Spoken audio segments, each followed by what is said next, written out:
Bonjour, nous sommes la classe CM2A de l'école Herbel et nous faisons un reportage sur la cité Herbel.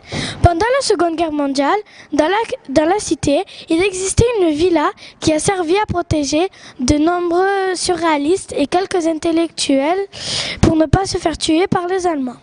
Depuis, la cité a beaucoup changé. Avant, il y avait la campagne, mais maintenant, nous ne voyons que des bâtiments. À la place de la villa Herbel, il y a une maison de retraite et un centre social a été créé. Bonjour. Bonjour. Pouvez-vous répondre à quelques-unes de nos questions? Oui, bien sûr. Connaissez-vous l'histoire de la cité Herbel? Un petit peu. Avez-vous déjà entendu parler de la villa Herbel? Non, pas du tout. Connaissez-vous l'histoire de la cité Herbel? Non. Oui. Pouvez-vous nous en dire un peu plus? Disons que la villa réfugiait beaucoup de sans-papiers, de personnes qui se cachaient pendant la guerre. C'est une grande histoire, elle a fait beaucoup de bien. Merci beaucoup. Est-ce que la cité a toujours été comme elle est actuellement?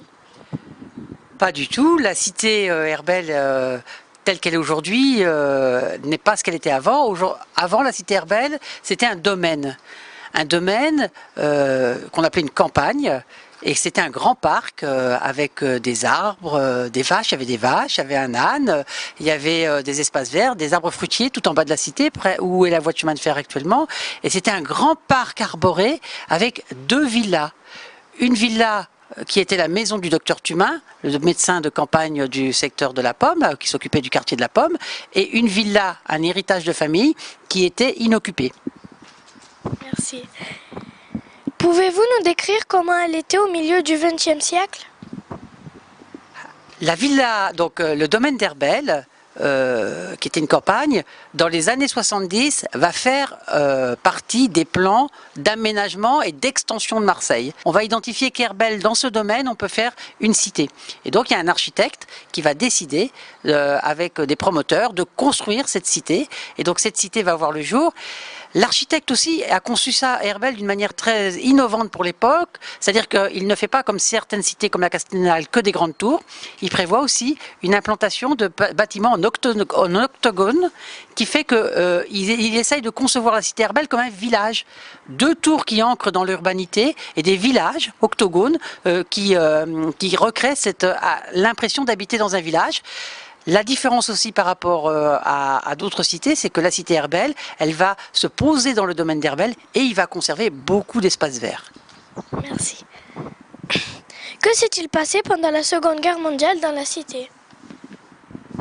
Cette cité, elle va connaître un événement extraordinaire. On peut dire le mot parce que c'est pas très connu forcément de l'ensemble des Marseillais et des Français, mais il va se passer des choses extraordinaires pendant cette période. Il faut savoir que cette période, la première période de la guerre, dans les années 39 jusqu'à 41, le sud de la France est en zone libre.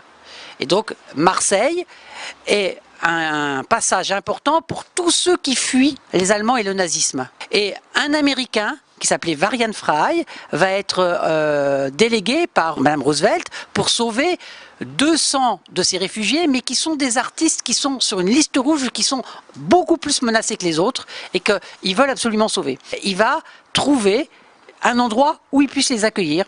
Et arrivé devant cette domaine d'Herbel, ils vont dire « Ah ben là, ce serait peut-être bien ». Ils voient le docteur Thumain et justement, ma villa est libre, vous pouvez l'occuper.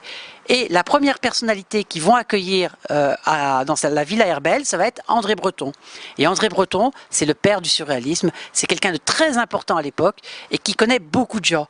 André Breton étant Herbel, tous les surréalistes qui se trouvent et tous les artistes qui connaissent ou qui sont dans ce mouvement-là vont soit venir habiter à Herbel, soit venir voir André Breton. Et il va se passer des choses extraordinaires. On va faire plein de choses qui vont après rester comme des éléments importants de la vie locale. Merci. Quand la villa a-t-elle été détruite?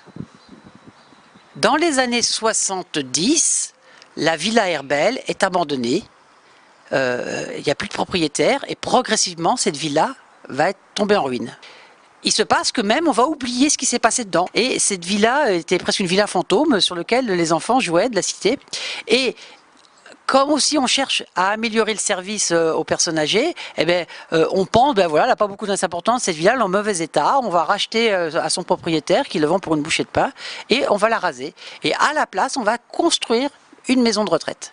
La villa Herbel a bien été rasée, mais la terrasse où se sont passées les actions du surréaliste existe toujours. Les platanes que l'on voit, où il y a des expositions de brocantes, existent toujours. Les pins qui sont à l'entrée, le portail, c'est toujours le même. Et que quelque part, l'esprit de la villa est resté présent à Herbel. Merci beaucoup. Alors voilà l'histoire de la cité Herbel. Mais si vous voulez en savoir plus sur Varianfraille, l'autre groupe qui s'occupe de Varianfraille va vous donner plus d'informations. Et maintenant, je vais vous présenter mon groupe. Il y a Hachimia. Bonjour, je m'appelle Hachimia, je suis chargée de production. Il y a Malik.